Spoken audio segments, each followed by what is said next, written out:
Well, I got to get permission to record.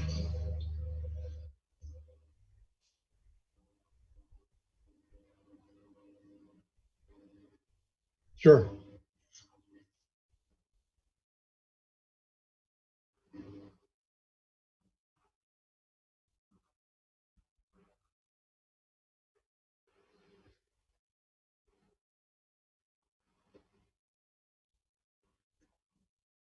I got to get permission to record. Yes. My laptop. Come on, laptop. Okay, that's muted. Little technical difficulties. Okay. Let's try that. It might be too hot now. Let's do this.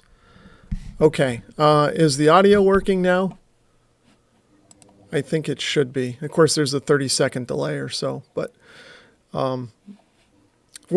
please bear with us here. We're we're fumbling around a little bit.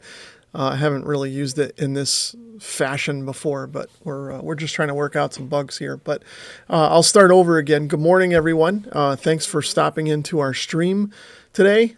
Tom and I are we just like to chat every once in a while here, and we turn the camera on when we do. So we figured we'd let you guys kind of watch and throw your comments in as well. So before we get going too far, please somebody comment and let me know if the audio is working now. And I'll let Tom say good morning as well. Yeah, hi, hello everyone. I hope my audio is working. Breaker, how you doing? Okay. I've got people saying no sound, but I don't know if that's a delay or if it's still not actually working. Hard to say. Anyway, I'll wait for some more feedback in the chat. This is a little tough because of the 30-second delay. It takes 30 seconds or so for me to see or for you guys to see what's actually going on here live. Looks like it's working now. People are saying yes, I guess. So I'm just going to soldier on. Okay. So we do have a little bit of an agenda here. Let's see. Somebody says audio is good on both. Okay, good. So we will soldier on. So we've got a bit of an agenda here. Hopefully you guys can see that on my screen. We've got the Tom and Rob radio hour for May 17th, 2020. And the first thing that we want to mention, and we like to mention this on all of our shows, we are not experts, as you can tell by us trying to get this thing started. What's that? I don't see your screen. Are you not seeing? Are you not? Oh, you might not see it on Zoom, Tom. It's only going to come through on the stream the way this is working. Okay. Sorry about that. All right. No problem. Anyway. I see it on the feed. I see it on the live feed. Yeah. I can see your screen in your window, so I can keep an eye on it. Anyway, like I said, we're not experts, as you can no doubt tell here with our fumbling and bumbling here, but we'll get through it and we'll have fun doing it. So yeah, like it says here, we just like to play with radio and experiment and enjoy and whatever. So some of the things we say may not exactly be 100% correct, or you may not agree with them, and that's okay. Let us know in the chat what we've got wrong or what we've got right, and we'll go from there. So you can see we kind of picked a few topics to get started with here, but if you guys have anything that you want to talk about or have questions on or whatever, just throw it in the chat and we'll talk about it. But this is just to kind of get us started and kind of going. I know Tom's got some stuff that he's put together for this too. As always, he does a lot of research ahead of time here, unlike me. I roll out of bed and turn on the computer. So anyway, I guess do you have anything else to add, Tom, or do you want to just get started with our discussion? No, I think we're ready to rock and roll. All right, sounds good. All right, so the first topic is solar weather and radio propagation forecast. When will solar cycle 25 start ramping up? And I'm going to turn that over to you because you are the more of the expert on that stuff than I. And I actually defer to you for my space weather news. All righty. Let me see if I can share my screen. Okay. Much better than looking at me. Have I got, let's see, I'm waiting for the delay to see if it's showing up. It looks like it's coming through the stream, so I see the graph and everything. So we'll just see if it comes through. But it should. We just got to work through that delay. Okay. I've been tracking the solar cycle quite closely this year because we've been in this drought where the solar flux index has been what I call it in the toilet. And meaning that the solar flux index has been less than 70 for 6 or 8 months. And we want it above 100. And here is another indication of solar flux. And this is right here, the number of sunspots, which is directly related to the solar flux. And as you can see, and I wish that pop-up would stop popping up.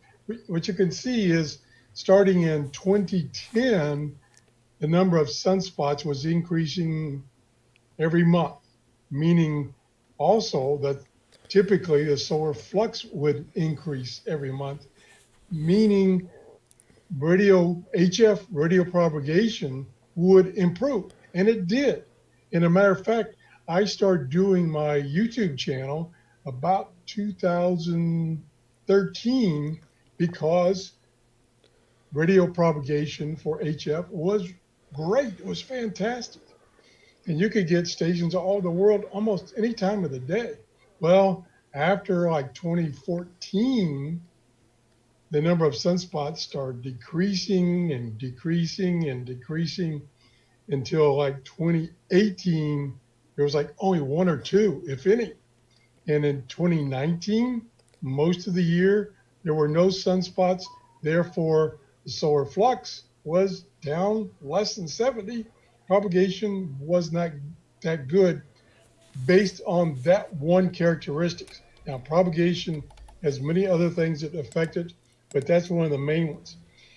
And what people, the experts, were saying about the solar flux index and the number of sunspots is starting in 2020, they would start zooming up, and there would be a astronomical increase, empirical increase in the number of sunspots. Well, that has not happened. And now, as you can see by this chart, it's going to take a while, like all the way through 2020 and into 2021. And I think down below this, yeah, here's the radio flux progression. And you can see here's like 60 or 70. And there we've been. It's almost flatlined for almost 2 years. Now, there have been days, maybe 1 or 2 days in a row, that it popped up to like 75. And you could really tell the difference as far as reception. So other people recently, as recent as a couple of days ago, said this is going to break out soon, very soon, within a couple of months. And it's going to go zooming up probably to the 80s and then to continue on, which is really better than what is being predicted here. This is the NOAA Space Weather Prediction Center. This is their predictions, which they are pretty conservative. So I'm hoping that these things, the number of sunspots and the solar flux index will start going up rapidly in the next couple of months. But again, solar flux index is only one parameter that affects propagation. Yeah, there's definitely a lot of variables out there, and I know what you mean. I remember, back around 2013 to 2015 or so, I was playing a little radio, and things were a little easier. Contacts were a little easier to make back then. But even now, even with the sunspots down, and of course I do, maybe a little more ham radio than I do shortwave listening. I'm still making contacts, just not as far. I'm getting California once in a while on 20 meters and things like that. But, working Europe is sporadic at best and that kind of a thing. So it's, conditions aren't as good, but there's still stuff out there to listen to. And there's still, if you're a ham radio person, there's still stations to work. I was looking at the chat here, Tom, and Radio Wild is in there. And he has a theory. He says everyone's been looking for sunspots, and that's why there's no toilet paper. So, that's a good one. yeah. So anyway, Nordlander is in there too, and he says at some point, could you share how you set up for this video chat? What software do you use to share your screens, and how do you get this set up through YouTube? It doesn't have to be this show. Well, I'll mention briefly what I've got here, and I guess it's working now that we debugged it a little bit. Is I'm using OBS, Open Broadcast Software, whatever that stands for, I think. And that's sort of streaming to YouTube. And then within OBS, I've got it set up so that I'm porting over to Zoom. So Tom and I are actually talking on Zoom meeting. And that is streaming through OBS. And that's one of the reasons my microphone didn't work at first, because I thought my microphone would come through Zoom, but it didn't. So I had to add a setting for my microphone into the OBS so that you guys could hear me. And, there's a little, few things you got to work out. And I thought I had them worked out, but we didn't right when we pushed the go live button. So there's a bunch of windows open on my screen, but it seems to be working. I can give you more detail at some other point, Nordlander, I guess, and maybe show some examples. Let's see. Radio Wild has another theory. He says, I have a theory to what it could have been used for. Oh, he's talking about the tube. I did a video on a tube, and I know Radio Wild is our resident tube expert, and I had emailed him a couple of weeks ago and asked him if he knew anything about it. And he's been doing some research in the background for me on this old tube that I've got that we're trying to figure out what it's for. And then I got to figure out what I'm going to do with it, kind of a thing. But anyway, we're caught up in the chat. So, what else you got on the space weather stuff, Tom? Okay, one other thing that has got me out of my depression. If you go to this website, r-core-dx.com, the gentleman that runs this has a lot of posts from either him or other people about actual receptions recently. And if you go through this, you can see there's a lot of activity out there that people are hearing. You just got to be there at the right time. And these posts give you indications of what's on, what frequency, what time of the day. And this goes on and on and on. So me, when I got this, because I get this via an email, I get this post of what's people have heard. And that encourages me that even though sunspots and solar flux index is down, reception is still there, and you can still receive a lot of stuff long distance. So check out this website. Again, lowercase hard-core.dx.com. Interesting. Right here is that's the website.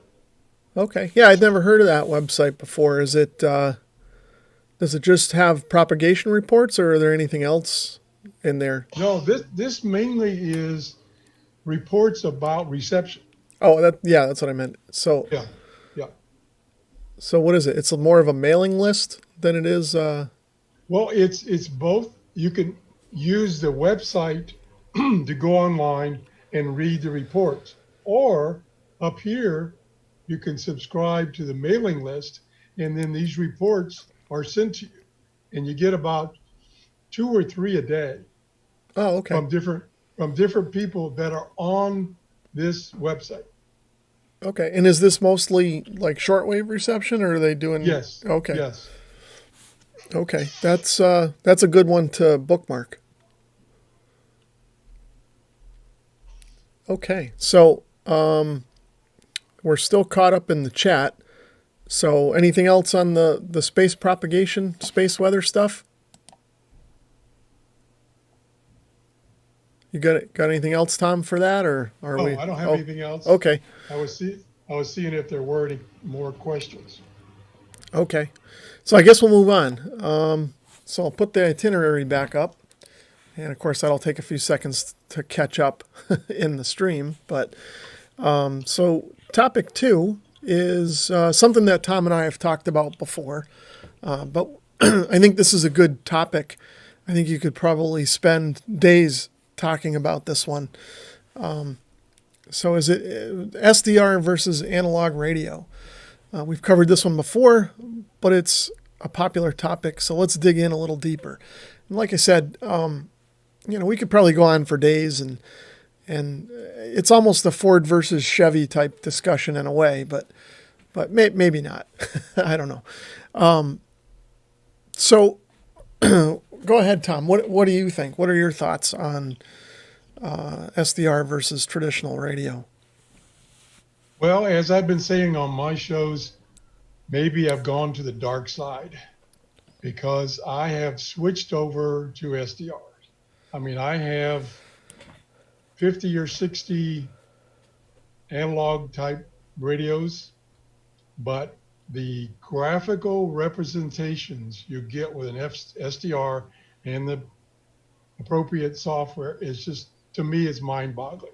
To be able to see where signals are around the frequency you've tuned to. And some of them might be tiny, but you can see this little blip, and you go, okay, what's that? So I tune over to that, like, whoa, there's something there.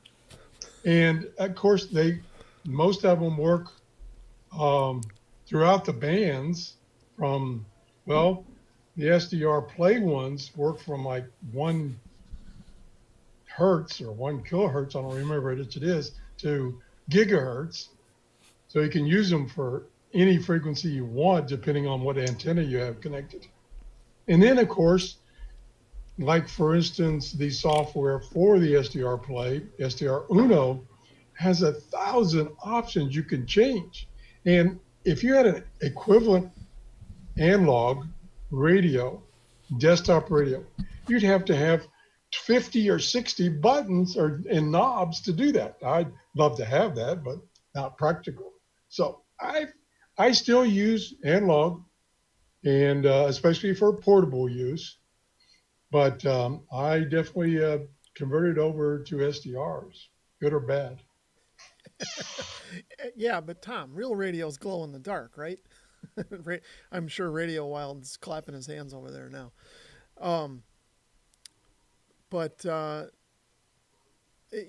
agree with you 100%. There's so much flexibility. And Rob? Yeah? Your audio has dropped down. Oh, is it back again? Yes. Okay, sorry about that. I was fiddling with the microphone. What was the nasty remark you made about me? It was, yeah. I said real radios glow in the dark, and I think Radio Wild, who's in the chat, would agree. But they also create a lot of heat. Yeah, no, but I agree, Tom. There's with the SDR technology, there's really I don't know, there's just so much flexibility and so much you can do with it, and so much possibility that isn't even there yet, that we'll be able to unlock as people write the software for it, so to speak. There's just a lot there. And I agree with you on one hand. I like the SDR technology. I like to play with it.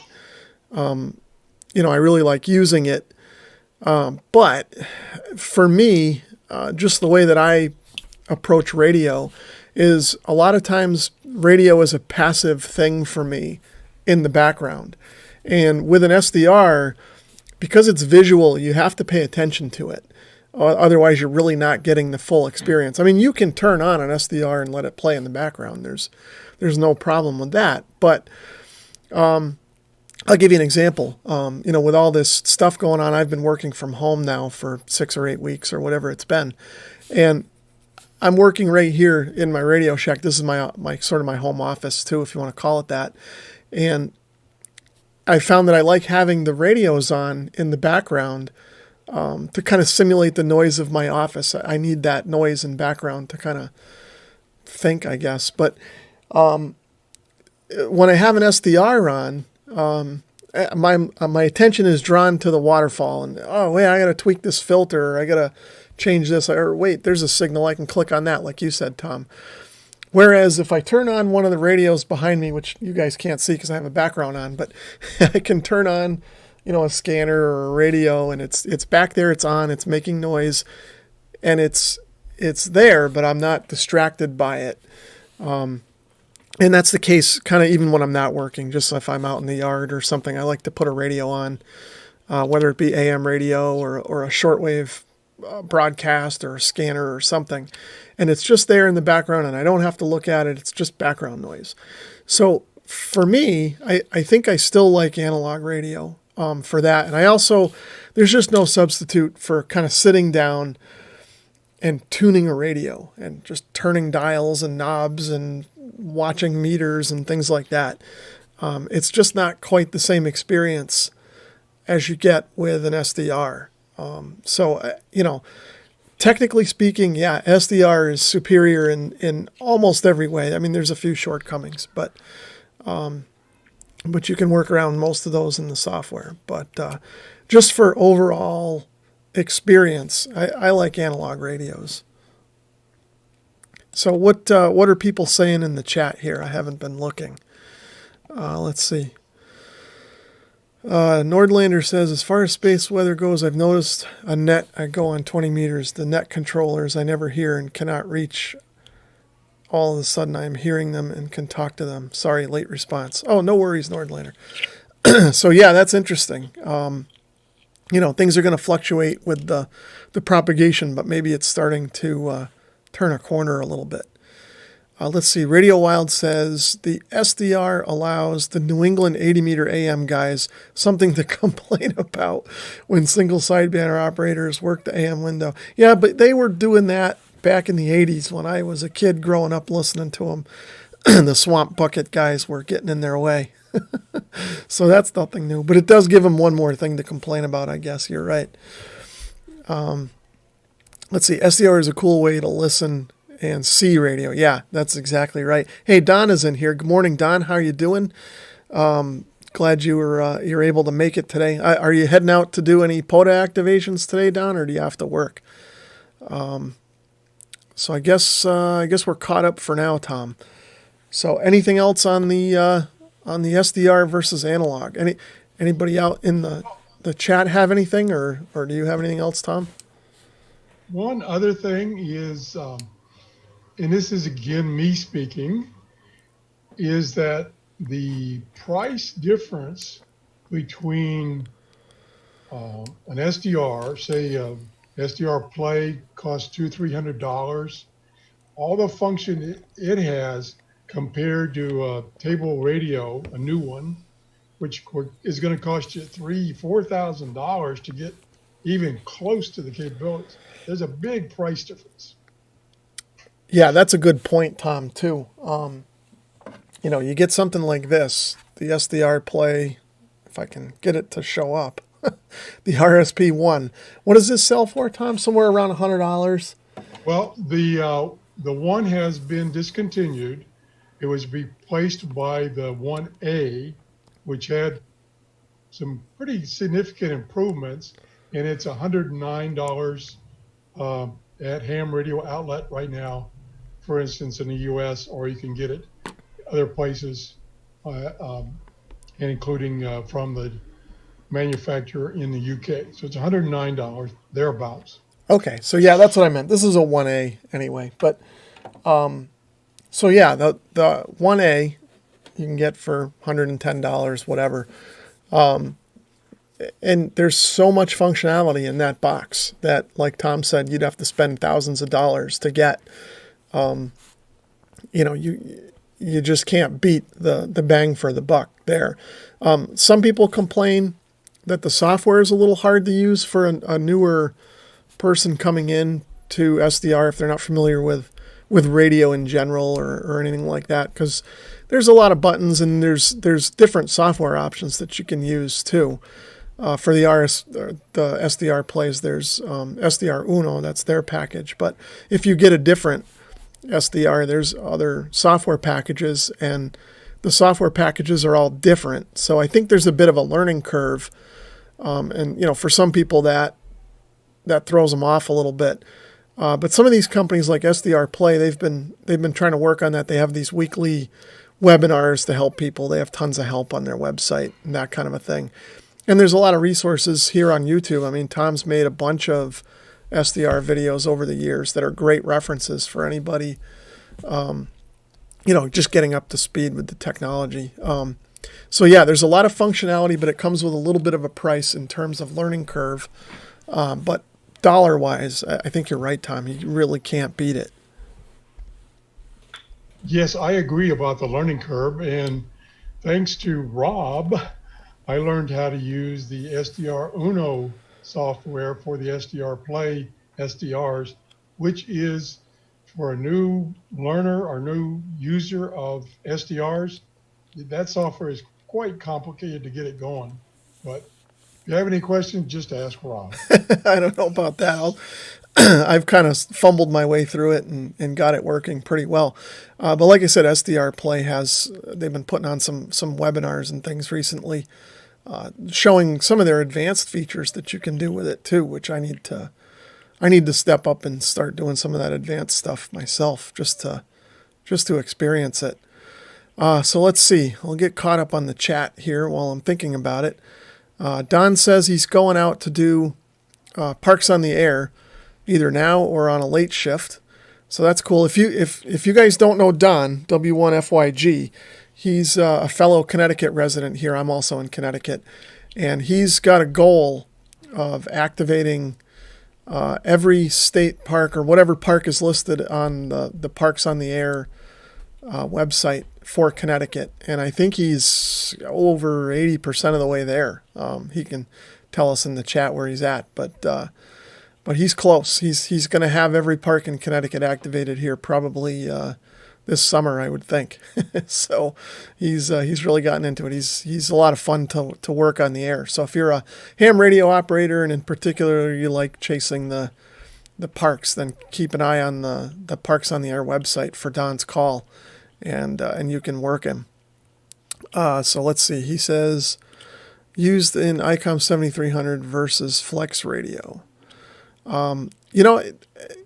That's interesting. I haven't used either one of those radios. I know that a lot of people like the 7300, because it's everything all in one. And that kind of does tie into the SDR versus analog discussion.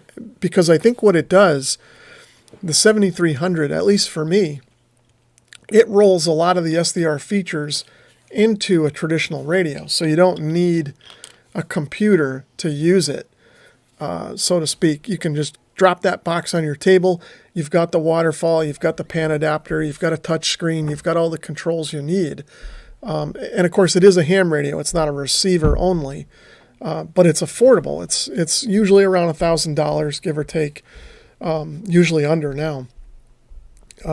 But if you don't want to use the computer and you want the transmit capability, it's a great sort of compromise between a traditional radio and an SDR, I think. As far as the Flex goes, I never used one of those. I know they have the Maestro setup, which you now have like a radio front end, so you have knobs and dials and a screen you can work with. Whereas in the past, the Flex radios were all, you needed a computer for the interface. So even Flex has kind of come a long way with that. The only difference, of course, I believe, and I could be wrong, is that the Flex radios are orders of magnitude more expensive than the 7300. So if you're really into it, Flex is the way to go. and again, I don't know bang for the buck or whatever, how much better it is than a 7300, but they are good radios. But if you're just getting started, then SDR Play is definitely the way to go. Like we were saying, $110, and you get, I don't know, 90% of the capability of either the 7300 or the Flex in a receiver, with just a little bit of a learning curve, and you're good to go. And then you can test the waters and see where you want to go from there. Let's see. Nordlander says he has the RSP DX. I'm afraid to mess with the settings in SDR Uno as I might never get the thing to work again. I really enjoy it though. I'll give you one tip, Nordlander. One thing that I did when I was learning it is if I got things too screwed up, I would just delete the software and reinstall it. And then I was back to default settings, and I didn't have to worry about it so much. But yeah, I really like the DX too. That's a great radio, especially for receiving long wave. They did a good job with the front end on that and the filtering.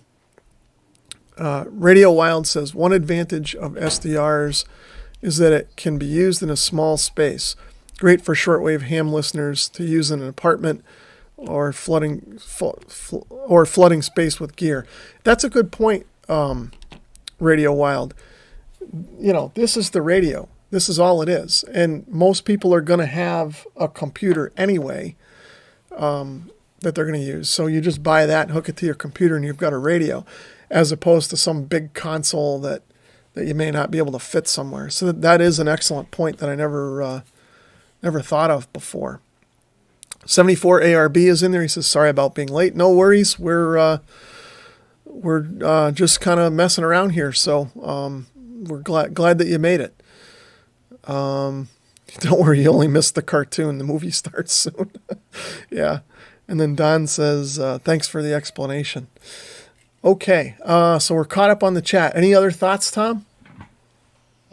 Two things. One is, and I'm not trying to sell the SDR Play. It's just my experience, and I've tried a lot of them. It's most cost effective, and it has a lot of options. Is they have a very good, up-to-date manual, and it's maybe 100 pages, and it's got pictures and everything to help you set it up. Unlike other software packages for SDRs, some of them have no manuals whatsoever, and you're just on your own, or go to some user groups and ask a bunch of questions. The other thing about it's just being concerned about screwing it up.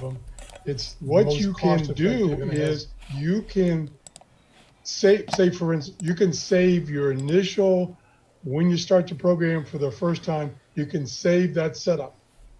There's just an option, and you give it a name, you save it. Then when you start mucking around with it and you like it at any given point, you're like, okay, I like the things I've done. You can save another copy, and you could do this as many times as you want to and go back to those, just like when you do a Windows update, you can always do a restore. So that's how you can not worry about screwing things up and not getting it to work again. Yeah, those are excellent points, Tom, too. And I never thought about doing it that way. But yeah, because, with software, you have all those options. And like you said, we're not necessarily trying to sell SDR Play. It's just what we're most familiar with. I know there's other options out there. I've heard good things about the Air Spy? Do you have one of those, Tom? No. Okay. But I've heard good things about those as well. Yeah, they're very popular. And one of these days, I've got to get one and try it. I just haven't pulled the trigger on it yet.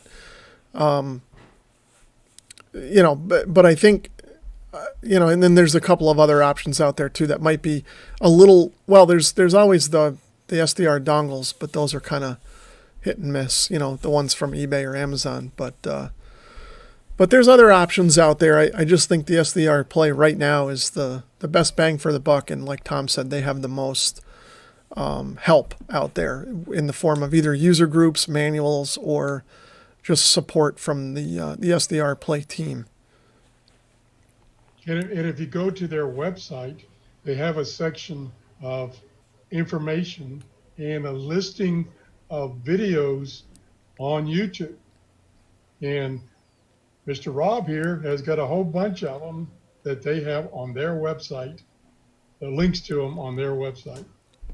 Yeah, among others. There's plenty of videos out there that people have made that are helpful. So if you're a video oriented person, which a lot of you probably are since you're here, then that's a good resource too.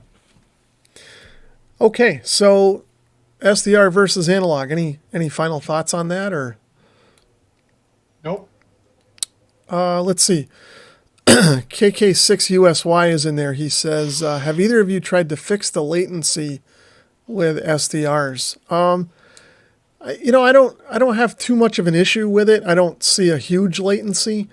And again, and I'm not going to necessarily speak for Tom, but I think both of us are primarily using ours for kind of more receiving or sort of casual type in the shack type listening. So any latency isn't a huge deal for us, but I don't notice too much latency, and maybe that has something to do with the computer you're running on. Maybe you can give us a little different example. And then David Sigmund is asking, what antenna are you all running? Is it the same as your main rigs, or is it something different? I hate to add more to the farm as it is already crowded around here to start with. KC4 SOT. What are you using for antennas, Tom, when you use your SDRs? Okay, you're going to embarrass me. I counted them this morning. I have 13 antennas outside. Wow. And Awesome. that's because I review antennas on my show. Oh, okay. And I always tell myself, okay, I'm going to put this up temporarily, and then I never take them down. So I keep adding to them. But the two or three that I use for HF, I use a G5 RV, and I use a 31-foot vertical antenna from MFJ, which I'm going to show you in a few minutes. And for VHF and UHF, I just use a plain disc cone antenna. Now I have other antennas for specific frequencies, such as the local Coast Guard frequencies and things like that. I also have some beam antennas for working satellites, amateur radio satellites. Oh. And so it just depends on what I want to work. Yeah, and I'll kind of go along with Tom. I don't think I have 13 antennas, but I might have 7 or 8. But I just use the antennas that I use with my ham equipment. I just disconnect it from the ham equipment and run it on the SDR. And like Tom said, it depends on what frequency I'm kind of tuning into. Although, a lot of times if I'm just casually listening or experimenting with something and I'm not worried about getting the strongest signal possible, I've found that my 40 and 80 meter fan dipole that I have up that I use on my my HF rig works just fine on my SDRs or any of my radios really for receiving anywhere from 60 hertz or whatever, 60 kilohertz, all the way up to VHF and UHF. I've done the ADSB reception on that antenna, and it works fine for that. But if I'm interested in a specific band or really getting the most performance out of it, then I'll connect it up to one of my other antennas. So, for instance, if I wanted to do something with 6 meters, I have a 6 meter 5-element Yagi up.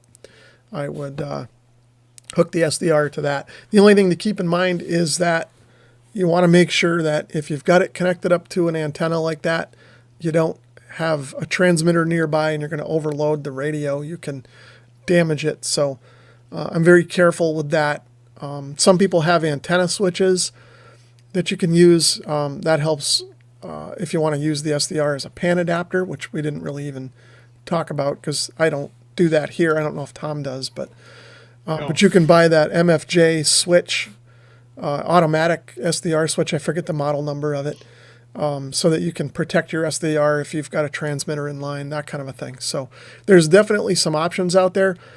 And I'll say one last thing on that is that I've even just used a piece of wire for an antenna, just kind of rigged up to a connector, just for testing purposes, and it works. You know, the SDRs are pretty sensitive receivers, so you know, as long as you got something on there, you'll probably hear something. I don't know if you can see this, Yep. but this is one accessory that you're going to have to buy. Oh yeah. And this is an adapter to go from an SMA connector, which most of these have, to your standard PL239. So keep that in mind. Most of these SDRs use this tiny little SMA connector. The latest RSP DX has two of these antenna connections plus the old style B and C. Yeah, that's a good point. I've got a few of those kicking around too. Let's see. So let's get back to the chat, I guess. 74ARB says, any experience with RTL SDR dongle? I'm in the approach path of Newark's JFK and LaGuardia airports and would like an inexpensive way to get into SDR and do a bit of ACAR's beacon tracking. I can tell you that when I first started with SDR, I did buy one of those dongles, and the only thing I used it for was the ADSB tracking, you know, the airplane transponders, and it worked for that. I'm about 100 miles or so northeast of New York City, and I was picking up plenty of planes with it. But when I tried to use it as a receiver, even at VHF, whatever, they're supposed to be okay up at VHF, I couldn't get it to work. And it could have been that particular dongle might have been messed up because, you know, I got it from Amazon or eBay. I don't remember. And, you know, the quality on those, some of them aren't that good. So I didn't have any luck with it. And that's when I moved on to the SDR Play. I wanted a real radio that could cover all the frequencies. And that's when I bought my first SDR Play, was after doing that. But a friend of mine told me once with those dongles is that when you buy one, don't just buy one, buy three, because you don't know if they're going to work. But if you were to get, and again, we're not trying to sell SDR Play, but if you were to get an SDR Play or an AirSpy or, you know, one of the better quality SDRs, I think you wouldn't have any issue picking up anything that you want there. Trying to get the aircraft stuff. Let's see. Larry says SDR Play is way ahead of others. AirSpy comes to mind when it comes to lack of instructions, i.e. Spyverter and U-Loop.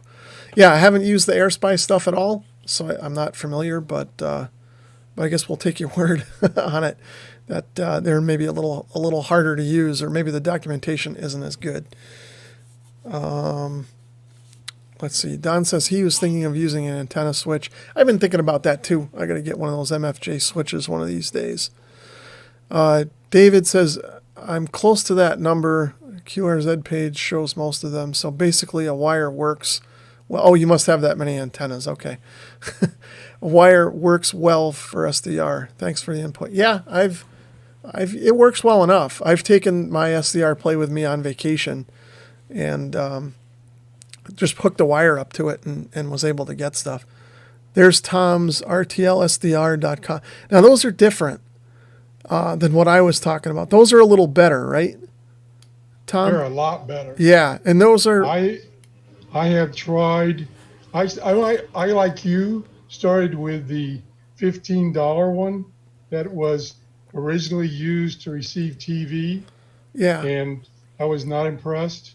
The design and maker of these sent me one for review, and these are excellent. Above 30 megahertz. Okay. Does it cover HF? Below 30 megahertz. I'm sorry, go ahead. Does it cover HF at all? It does, but the signal is greatly reduced. But it will receive HF. It's Okay. just you're not going to get as strong a signal as you would on a SDR Play. And these are, like you said, these are $25. Oh, okay. And they're very high quality. You can get them off of Amazon. And like I say, Above 30 megahertz, they work excellent. Okay, so that might be an option for you then. I think it was 74 ARB was talking Right. about that. So yeah, that's a good point, Tom. So let's see, KK6USY, he says, if you're using the SDR play along with your radio, there is a lag in my computer is pretty good, but my internet could be better. Okay, so that's different. So you're using yours as a PAN adapter, I'm guessing, and like I said, that's not anything that I've done here. I should try it at some point, but kind of to tie in some of my statements that I made before about analog versus SDR. I tend to I don't need a PAN adapter. I listen to the radio mostly. So I'm not worried about watching the signals, so to speak. When I do want to have that experience, I hook up the SDR play and go that way. But I can see where if you're a ham and you really want that, PAN adapter, so to speak, and you have an older radio that doesn't have one, then there may be a delay. I'm not sure, and it may depend on what software you're using and whatnot. So I apologize, but I can't help you with that. You don't have any experience with that, do you, Tom?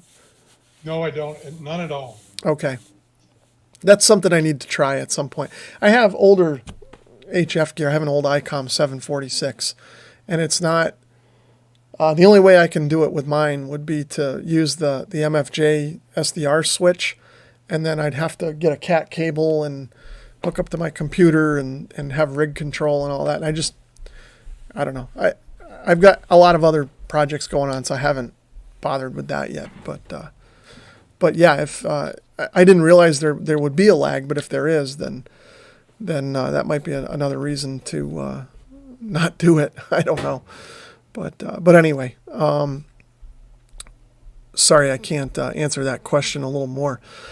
So Just in Time is in here. Hello. And let's see, KK6USY is also saying, I use a doublet cut for 80. Best FM radio signal I have ever had in my location.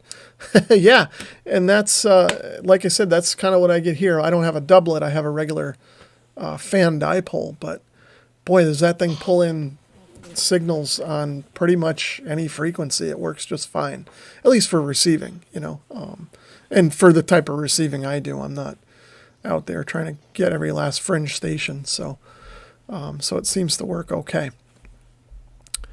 All right, so we're caught up in the chat for the moment.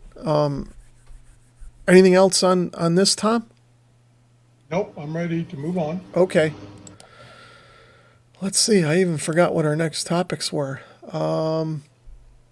Okay. Topic number 3 is buying used radios. Where do you find them? How do you find the best deals? And what do you look for in a radio? So what do you think, Tom? Okay, I'm going to show you some places where you can buy them, and then I'll let Rob discuss how you get a good one versus a bad one. Okay? Sounds good. Okay, I'm going to share my screen, hopefully.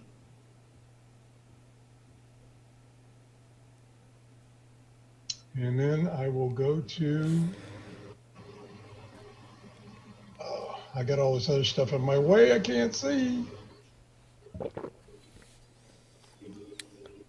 I got the menu for this program is covering up all my other links. Oh. Let me close some of my links. It'll slide things over. There we go. Okay, the obvious way, not the best way, is eBay. There are a bazillion radios on eBay, both new and used, because some of the commercial outfits actually advertise on eBay. So that's one of the ways, most obvious way. Again, maybe not the best. The next one, and I'm going to close that one to move it over, is qth.com, which is mainly for ham radios, but you don't have to be a ham to buy from them. And here's their page of classified ads. And here's by category or ads placed today or yesterday or all ads sorted by date. So I can just click on this briefly. And these are typically radios and radio equipment advertised advertised by ham operators. And it could be cable for your antenna, it could be all kinds of things. So that's another place. I would say, and I'll let Rob chime in here, I would say for the most part, you can trust these people. What do you think, Rob? Yeah, it's funny you mentioned QTH. A friend of mine here in town, he buys and sells on QTH. I don't want to say quite a bit, but regularly. He likes to, he'll get a radio and use it for a couple of months, and then he wants to try something else. So he'll sell it on here, and he'll usually buy something here too. And he's had pretty good luck, although he's also, how am I trying to say? I know I'm kind of stumbling over my words a bit here. He's good at being able to kind of vet the candidates, so to speak. One of the things he's told me is that with a site like this, you want to make sure that you use PayPal, because PayPal has sort of that built-in insurance. Now, you're going to pay a little bit for the use of PayPal because PayPal takes a commission, but the way he explains it, and I tend to agree with him, is that it's sort of like insurance for the purchase, especially if you're spending a few $100s. It's worth it. And usually what he's found is that if the person is willing to do the PayPal, whether they eat the cost of PayPal or they make him, they're usually an honest person. Plus, if they have a call sign, their name is associated with the sale. So he hasn't really had any issue either buying or selling through this website when using PayPal. But again, he's gotten, when he lists a radio for sale, for instance, he just sold a radio last week, and he put it up there, and he got 6 or 7 people email him and not just say, ask questions about the radio. Email them. They wanted to buy it. We're serious, but, we need to wait for our stimulus check. So can you hold it for us? Or I think one guy even was saying, I'll give you $100 now and I'll send you the rest later. And of course, those are things that, he just turns down. He politely responds to the email and says, thanks, but no thanks.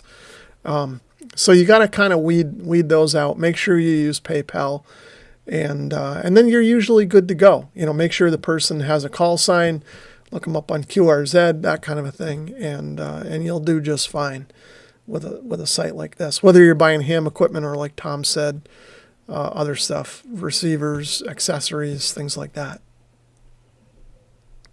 I don't know if you, Rob, if you know, I don't know, but I think to sell stuff here, you have to have a call sign. I don't remember. I only ever listed anything on there once, and it was a couple of years ago. I noticed all these listings have a call sign, which, again, is a little more credibility because you can go to the FCC database and find out information about that call sign. And if the guy says, I'm shipping it from Kansas, and the FCC database says he lives in Alaska, if it's not a case where he's moved, you kind of like, wait a minute here. So it's a little additional check you can do on these people that are selling. Yeah, that's a great point. But yeah, I think you do have to be a ham. But again, I don't remember because I signed up for it a couple of years ago and haven't sold anything on there since. Okay, the next one, I think I have one more. Yeah, Universal Radio also sells, and they sell mainly new equipment, and they've been in business for quite a long time. They also sell used equipment, and some of their used equipment, as it says right here, have been checked and carry a 60-day limited warranty unless shown as is. And here's just a quick listing right here of all the stuff they sell.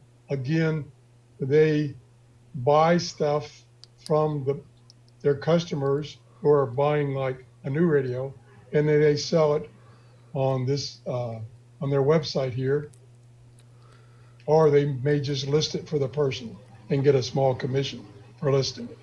this is another place where they have quite a bit of equipment for sale, used equipment, all different categories, test equipment, software, cables, antennas, goes on and on. Interesting. I didn't realize they had a used section there. Yeah, they've had it for years. Oh, okay. I'll have to take a look at that. And it's Universal Radio. Okay. The web address is universal-radio.com. And then that'll take you to their main website showing all the stuff, new stuff they sell. And then one of the things you can select is used and demo equipment. All right, cool. Wow, I never knew they had a used section. I'll have to take a look at that. Yeah, that's all I have. Okay. A couple of places that I haven't used for radio stuff, but I've used it for other things, is Facebook Marketplace is kind of an up and coming, almost like a replacement for Craigslist, I'd say. There's a guy I know here locally that he travels for his job, sort of around New England, I think mostly, but maybe East Coast. Anyway, whenever he would go out on the road, he would check Facebook Marketplace for the area that he was going to. And if he saw some ham radio stuff at a good price, he'd look at it when he was done with his job, or maybe before he was going to his job or whatever. And he was having a lot of luck with that, getting really good deals. And it's not quite as solid as like QTH, like what you were saying, Tom, because obviously the people on Facebook don't need to have call signs. But on Facebook, generally you're using your own name and your own identity when you're listing stuff. So people are a little more honest. It's not quite as anonymous. At least that's what he told me. And a lot of times what he was doing is, there would be a ham in the family that would pass away, and this was the widow or the kids or whatever just trying to sell the stuff. And they didn't necessarily not know what it was worth, but they just wanted to get rid of it. So they would put a decent price on it and that kind of a thing. And again, like I said, because he traveled around so much, he was able to just, look in all these areas outside of our local area here and kind of grab a bunch of stuff that way. So he had some good luck there. Some people have had luck with Craigslist. I haven't seen a lot on there. I think a few guys I've talked to over the years have found more like estates. Somebody will list a ham estate on Craigslist, and then they can go buy the whole estate, kind of a thing, which is another way most of the time, I guess, when I was buying used stuff, it would be at ham fests, which we obviously can't do right now. But a lot of times I would just let the guys go buy up these estates, and then they would bring them to the ham fests, and sometimes you can get a decent deal. It depends on the seller, and it depends on how much they paid for the stuff.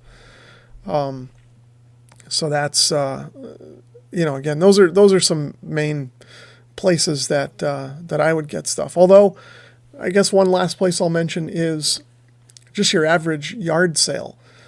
We call them tag sales here in Connecticut, but Saturday mornings was kind of a big thing for a while for my wife and I. We got hooked on this with my in-laws. We would go out on Saturday morning, we'd go to breakfast, and then we would go out and we would just drive around the county and look for tag sales or yard sales. And we'd stop and get stuff, especially when my son was first born. You could find a lot of baby clothes and things like that real cheap, And every now and then you'd run into some radio equipment at a tag sale. Again, I don't know if that's the best place to go shopping specifically for radios, but if you're somebody that likes to go out and do that, keep your eyes open for radio stuff, because you never know. So in terms of how to look for good equipment, that's a tougher subject, I guess.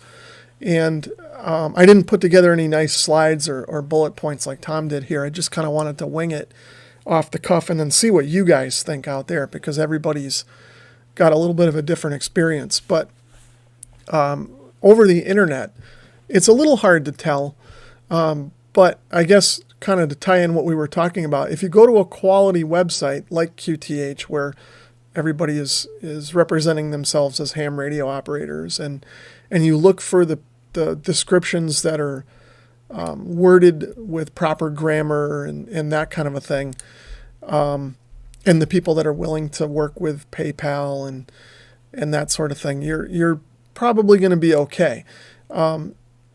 What my friend that buys on QTH says a lot too is you want to correspond with them a little bit through email. Don't just make them an offer and then accept it and go on.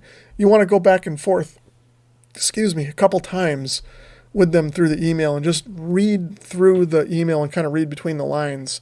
And you can kind of pick out a little bit about how the deal might go based on the way that the person articulates themselves in the email, kind of a thing. eBay, it's tough. I don't buy really anything ham radio related on eBay. I got burned buying and selling stuff on eBay, so I don't bother with it anymore, really, for like used equipment, just because there's so many bad players out there.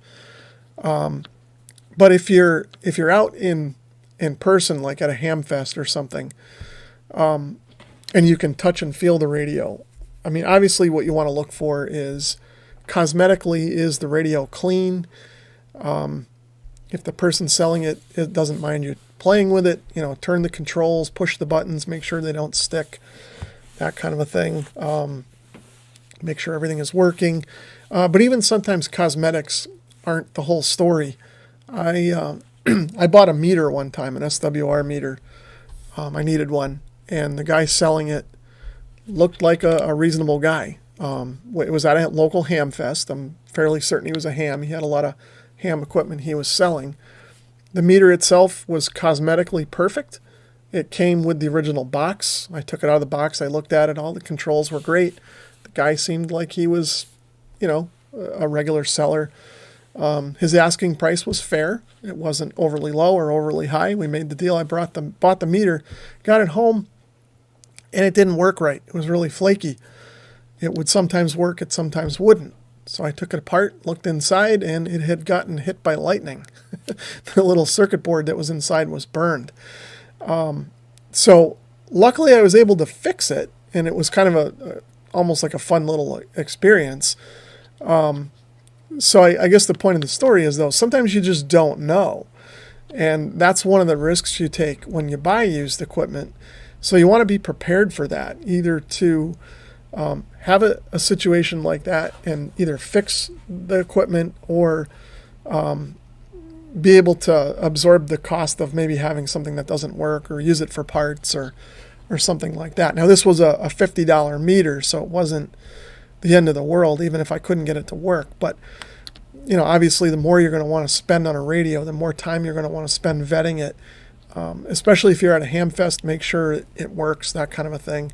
And if you're buying it online, like I said, if you go through PayPal and you have an issue, you can invoke the insurance policy and that kind of a thing. But try to work with your seller too.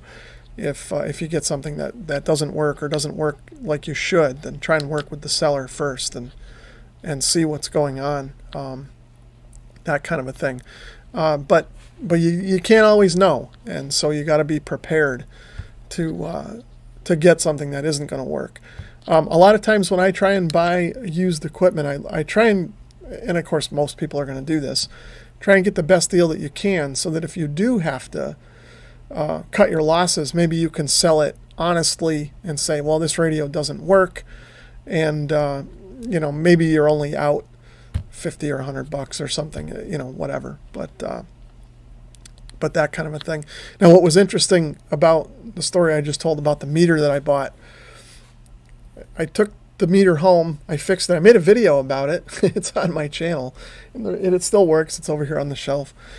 So that was kind of a good thing. And then the next ham fest I went to, I saw that same guy there selling stuff, and I kind of confronted him. I was a little angry, and I don't usually get angry, but I saw him there, and I walked up to him, and I confronted him. I said, hey, why'd you sell me this thing that got struck by lightning?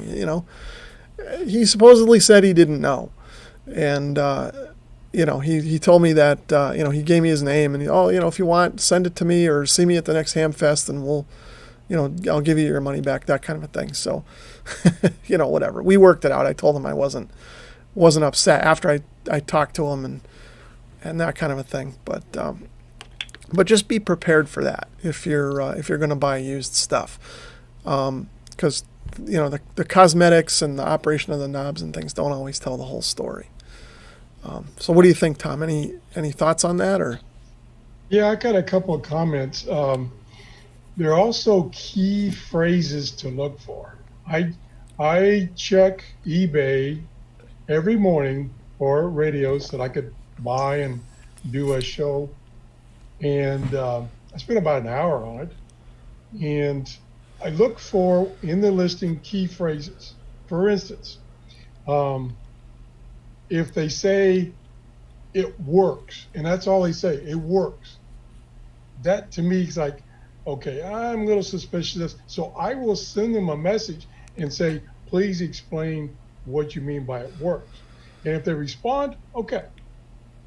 Another one is, what I see a lot is, I didn't have an antenna to test it. Yeah. Oh, come on now. All you need is a piece of wire. So that totally turns me off. One other thing is, I got another thing. You mentioned it, and I want to share it. I forgot about it. Is you mentioned Craigslist. Oh. And I watch Craigslist, not as much as I used to, but the one advantage of Craigslist is you can narrow it down to your area. Therefore, you can go see it, just like you had illustrated, touch and feel it. And if they say, well, I don't have any place to hook it up, you got a bummer. If they can't let you at least turn it on, see if there's something that comes out of the speaker, touch your finger to the antenna so that you can get something, it probably doesn't work. So I have bought several older radios, tube type radios, locally within 20 miles of me, which turned out great and was very successful. I have gone to look at a couple of them that I knew they were junk. So that's some other things to keep in mind. Interesting, because every time I've looked on Craigslist, I never really see anything in my local area. I'll punch it in and there's not a whole lot, and then it'll come up with surrounding areas, and there'll be stuff there. But for me, people aren't selling radio stuff on Craigslist around here for some reason, or maybe I'm just not seeing it. But it looks like you got a fair amount of stuff there. Now this includes probably up to 100 miles away. Okay. This particular listing, because you are correct. Today when I looked, within 20 miles there was practically nothing. Yeah, but even still, like for me, I'll put it in the Hartford, Connecticut area, and I won't see anything. And then I'll try. There's 3 sections for Connecticut, I think: Hartford, Eastern Connecticut, and New Haven. And I'll go in there and I might see a couple things that are listed for those areas, and then I have to really expand more towards New York City or New Jersey or that kind of a thing. But I'm not going to drive that far. No. Certainly not through New York City to go for radio stuff. But yeah, like I said, I don't see a whole lot here. Even Western Massachusetts, I'll check sometimes, and I don't see hardly anything. But again, I'm not on there a lot looking for stuff. If somebody's on there every day looking at stuff, they're going to see more than I am.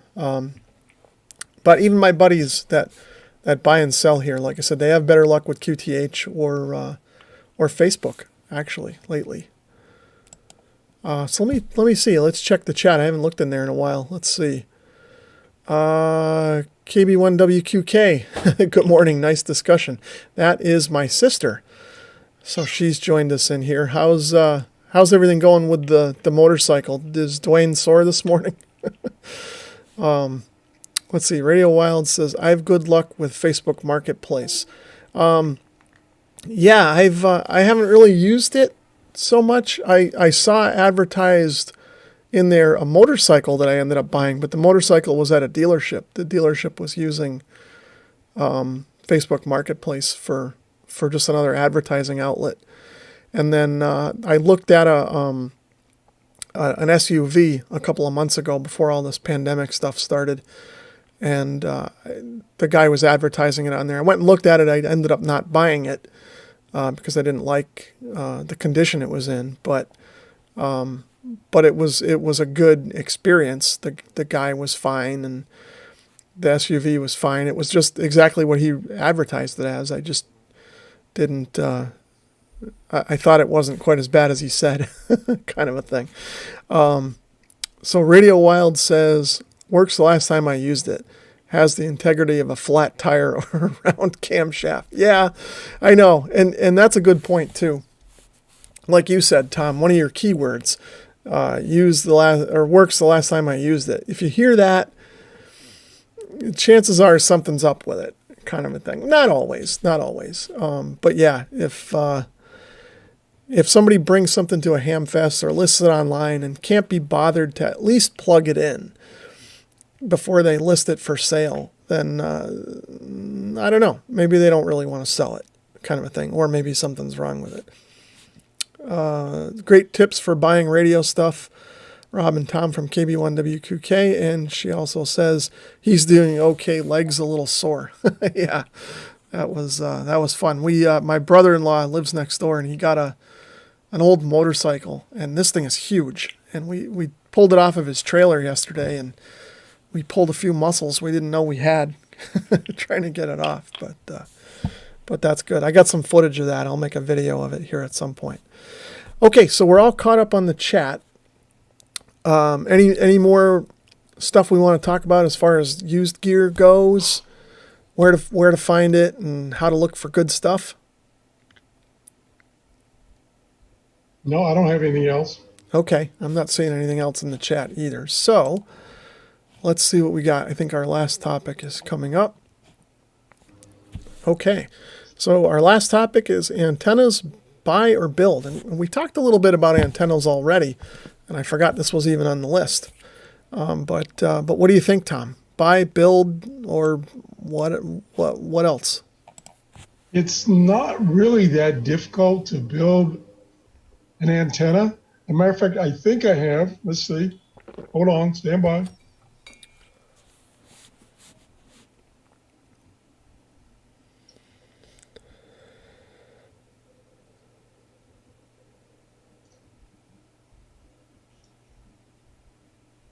Yes. This gentleman, Simon, has a website, and he has a ton of information about antennas. Just general description about it, what he's observed. This is, for instance, the G5RV antenna, which I have. Here's a discussion about it, variations, good and bad things about it. And like I said, he has a ton of information about software, about antennas, and check his website out. It's iw5edi.com. That's his call sign, I assume. He's over in Europe someplace. And he has a number of articles on constructing antennas. Some of the simple antennas are fairly easy to make. So check that out. Okay, that's an interesting website. We'll have to take a look at that, see what he's got. First of all, I want to say thanks for stopping into Radio Wild. Looks like he's got to run along, so always good to see you in here, Bob. One of these days, if the world ever gets back to normal, I'm going to come down and see you at Sussex. That was the plan for this summer, but I don't know if that's going to happen now. Let's see. So as far as build or buy, pretty much I like to build antennas. Like you said, Tom, it's not that hard, especially for a receiving antenna. You can use almost any hunk of wire that you've got laying around and just throw it out somewhere. It'll work. If you just want to receive something, it doesn't have to be cut to the frequency or anything like that. Chances are it'll probably work a little better if it is, but if you're just getting started, then any piece of wire you can scrounge up, go for it.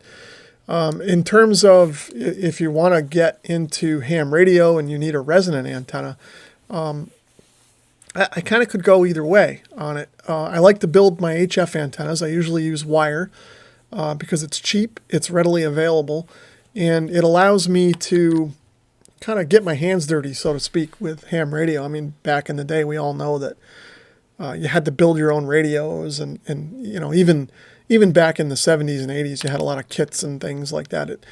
Some of that stuff is coming back nowadays, but still, antennas are something that are easy to just kind of play with, and you don't need to go get any kind of special equipment. You can go down to Home Depot and get some wire and some fasteners, and build yourself a dipole or a quad or a loop or anything that you want, as long as you've got the room to kind of put something like that up. So I like to experiment and build antennas when I have the time, and that kind of would lead me into, like, if I didn't have the time and I just want to get on the air, that's where I would buy an antenna. And I guess typically for mobile use too, theoretically there's no reason why you couldn't build your own mobile antenna, but it'd be a little harder, especially if you want it to look good on your car and not damage the paint or not have to drill holes, that kind of a thing. So when it comes to mobile ham radio antennas, I typically will buy them and use them that way. But I also have bought antennas for the house. I picked up a used 6-meter antenna at a ham fest that needed a little bit of work. It had fallen off of a tower, but it wasn't damaged too badly. I just had to replace one of the elements. And now I have a 5-element 6-meter DXers antenna up on the roof. And it works great. And I only paid $50 for it. It's normally a $500 antenna. So that was kind of the best of both worlds. I was able to buy it, and then I partially rebuilt it, so to speak, to get it to work. So there's lots of things you can do, but for general receiving, I like to build antennas. One of these days, I want to try and build a mag loop. I know a lot of people have had a lot of success with those. And they're good for small areas, and you can tune them for the exact frequencies that you want to listen to, that kind of a thing. Have you done anything with mag loops, Tom? Have you tried that, or? No, I have not, but it's on my list, top of my list. And this one that they've been touting, which is actually it looks like a piece of stainless steel wire in the form of a loop, and then it has the tuner slash preamplifier. And the problem is they're all over eBay, and they sell what looks like in the picture the exact same thing from $39 to $99. And I just don't know which one to buy. I don't want to buy $39 one and have it just be a piece of junk. Yeah, you got to spend your time researching that. But yeah, there's lots of options out there. One of the things I look at too is how much am I going to use it, kind of a thing. I was thinking about, because I do portable ham radio, parks on the air type of thing. When I'm camping now, if we go camping, my wife tolerates it. I wanted to, when I was doing it last year, I was just using dipoles and stuff put up at the campsite, and that works fine. But I was thinking about something a little more compact that would fit in the car easier and a little quicker and easier to set up. So I was looking at things like the super antenna or the Wolf River coils, and those are kind of expensive antennas, especially for a cheapskate like me. But my friend John that lives here in town, he built one, Wolf River coil clone. He based his design off of something that one of my YouTube subscribers had done and posted a video about. But he just took a piece of PVC pipe and stainless steel wire he got at Tractor Supply and made the bottom coil. He did a really nice job on it. In fact, when all this pandemic stuff is over, we're going to make a video about it. But that seems to work pretty good for him. So it's a built antenna based on a store-bought design. Now, it's not quite as rugged as the Wolf River Coils design, and of course, he had to tune it and fiddle with it, so maybe it doesn't work quite as well. But I think you get 80% of the functionality for, I don't know, 20 or 30% of the cost, kind of a thing. So when I'm looking at stuff like that, I kind of weigh those decisions out too, as to whether I'm going to buy or build, kind of a thing. Now, sometimes you can build an antenna, and it'll cost you more to build it than it would have to just buy, something that somebody put together. So, and sometimes that's okay too, because it's kind of the learning experience of doing it, or just the enjoyment of working in your shop and putting something together and making it all work, kind of a thing. I think you made a good point in the beginning there. Is it depends on whether you're going to have the antenna for receive only. I will build antennas that I'm going to just use for receive, because they don't have to be perfect. But when I'm buying an antenna to transmit, I usually buy it. I have tried to build antennas for transmitting, and I never could get them perfect. There's always SWR was, a little high compared to what was advertised.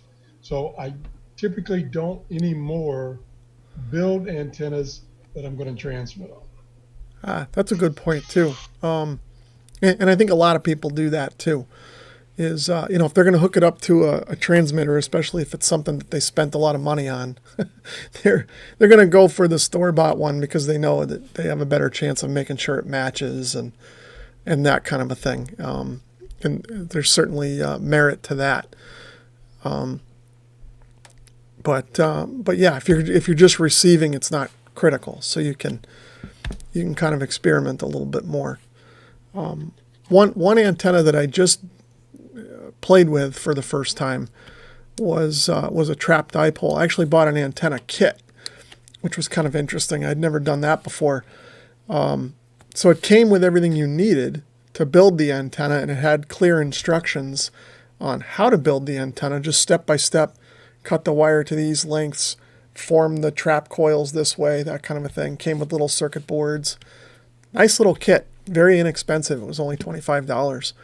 But I put that together, and like you said, Tom, I followed the instructions. At least I think I did. You'll see a video on it next week. I think I followed the instructions exactly the way I was supposed to, but when I put it up, it needed a lot of tuning. I had to trim it quite a bit. More than what the instructions said to expect. But once I got it dialed in, it seemed like it was okay. So it is an inexact science, and there's a lot of variables and factors that go into it. So yeah, your point being is, if you've got an expensive transmitter, you may want to consider just buying something so that you're not potentially damaging that transmitter. Okay, so I guess that's probably it for that topic, unless anybody else has anything on it. And I'm not seeing much in the chat right now, so I guess if that's all you have on that, we can kind of move on and wrap up. What do you think? Yeah, I'm ready to move on. Okay, so yeah, that's the last thing we've got. Any questions and answers, and just kind of a wrap up here. So like I said, I'm not seeing anything in the chat right now, so I don't see any questions from anybody out there. Any final thoughts, Tom, on any of the topics we've discussed or anything else? Well, just in general, I really enjoy doing these shows with you, and I hope we can do more in the future. Yeah, well, thanks for, I appreciate you coming on the channel this morning. It's always good talking with you about this stuff, and I think people like following along and watching and commenting in the chat with us. And, I in a way, I apologize for the timing of this. This is the best time for both of us, is usually on a Saturday or a Sunday morning kind of a thing. Originally, we planned this for Saturday morning, but my schedule got changed sort of at the last minute, so we had to move it to Sunday. But I realized that some of the West Coast people probably can't join in the chat live, and we apologize for that. But maybe we're catching some of the Europeans or something that want to join in. And I also apologize for the technical difficulties at the beginning. We had a little bit of an audio problem, but that was all on me. So yeah, and again, but it's always enjoyable talking with you, Tom. The live streams are always a little stressful for me. Not a good live streamer, but it's good to kind of practice this. And the more I do it, and especially with you there to kind of talk to, it makes it a little easier each time. So let's see. In the chat, we've got a question.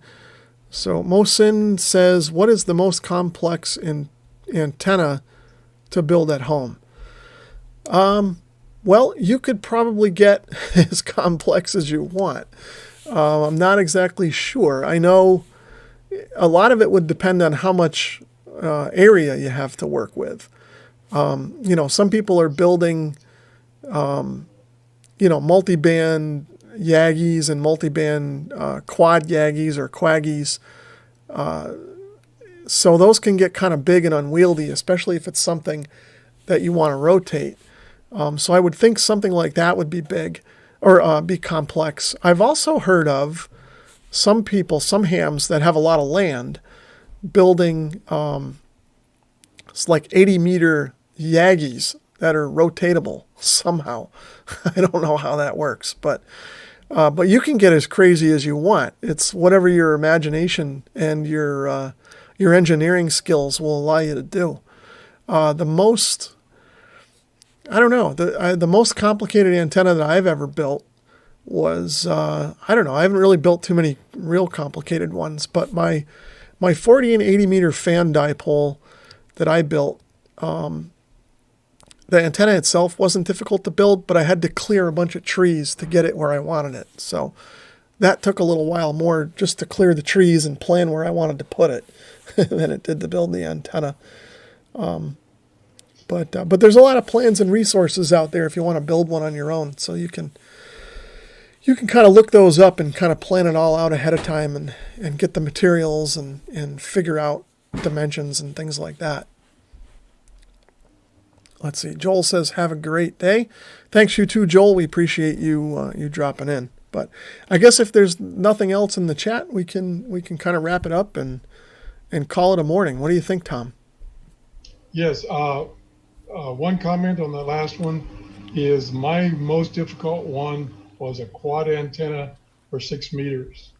And I actually had a carpenter build the frame for the wire. And then I added the wire and the balun, and it worked great. But unfortunately, it was made out of wood, and so the weather kind of got to it after about 3 or 4 years. Oh, cool. Was it a multi-band or was it just one quad? It was multi-band.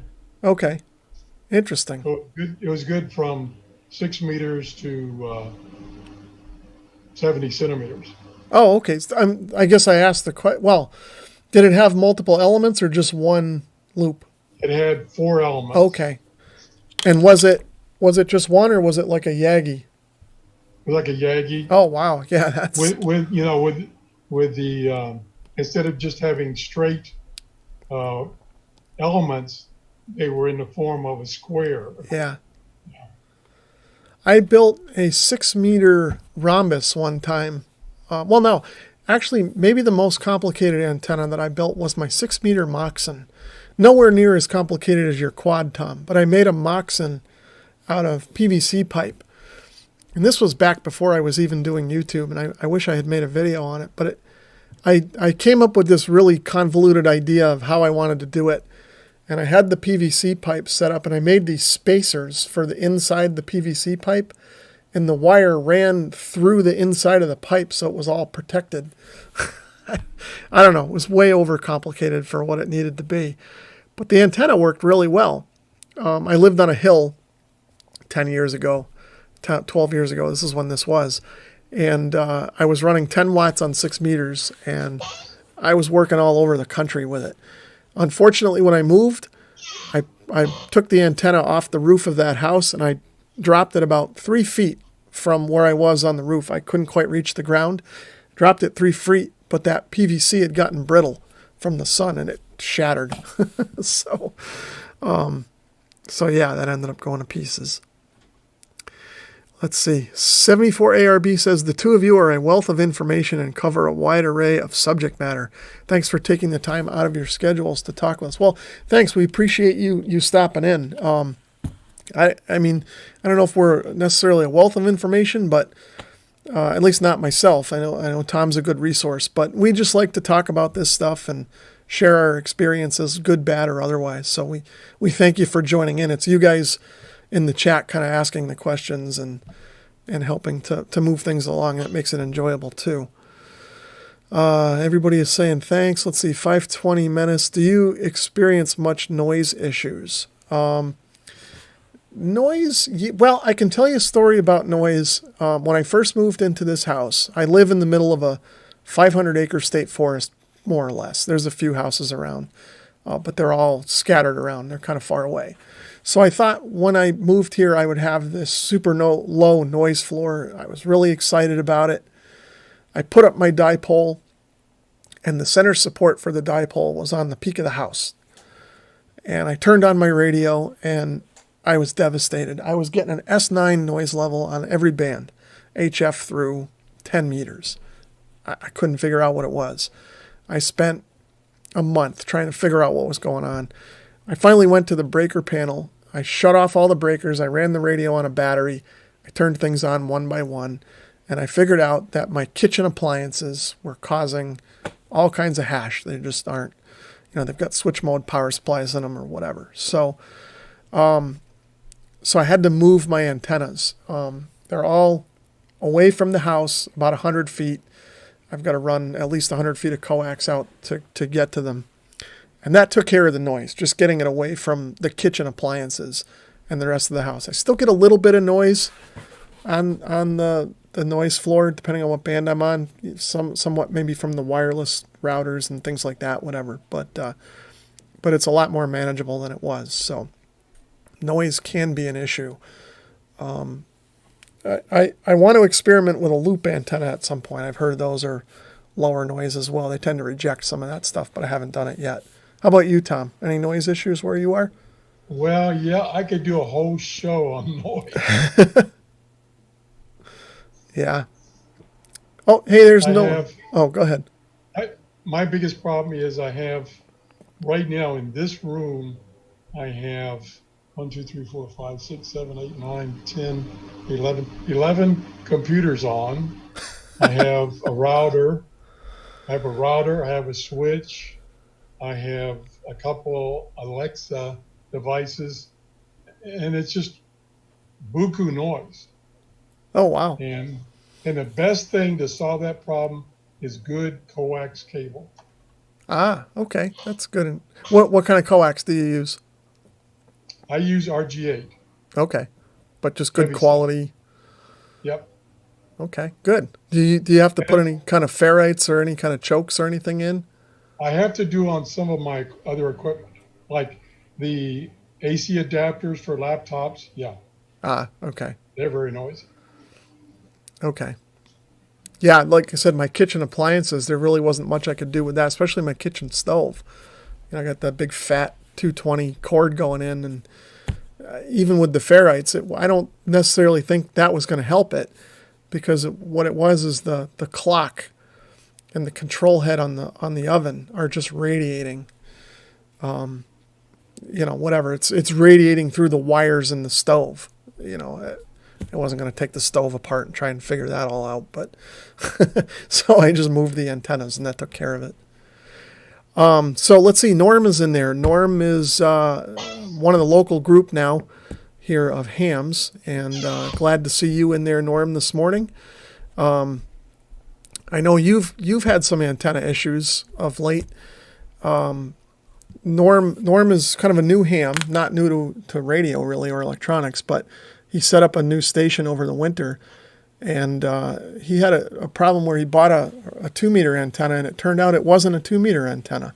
At least that's what Craig told me. It was It was a 11 meter antenna or a 10 meter antenna or something. They put an analyzer on it and figured out that it was the wrong thing. So I think they've got that all sorted out now, and I think Norm's working on if I remember right, an off-center fed dipole for his station. So I don't know if you've made any progress on that yet or not, Norm, but I know Craig's been helping you out. That's good.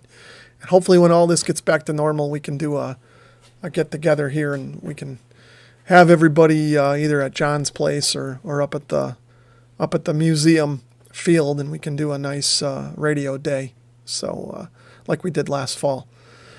But I guess that's it. We've been going for quite a while now, so I guess we'll probably wrap it up. Thanks, Tom. Again, it's always great talking with you. I appreciate you coming in and spending some time with me today on my channel. So thanks for coming in. And we got the gremlins all sorted out, so it seems like it's working okay for everybody. And yeah, we'll look forward to doing this again, hopefully sooner than later. Yeah, I enjoyed it. Yeah, me too. Okay, so I guess that's it. I'm going to end the stream. 7-3 to all the hams out there. Thanks again for tuning in. And, well, I guess one last thing I'll mention. I didn't really talk about it earlier in the stream, but next weekend I will be doing a live stream at 11:30 a.m. Eastern Time. I'm part of the YouTubers Ham Fest, so that's something that a bunch of us ham radio YouTuber guys are working on, and look for that on my channel at 11:30, but some of the other guys will have stuff throughout the day. I'm going to be talking to SDR Play for a little while, and then I'm going to try and do a segment on used equipment, things similar to what Tom and I are talking about. So feel free to join in there if you can make it. So 7-3 to everyone, and we'll catch everyone later. Thanks for watching.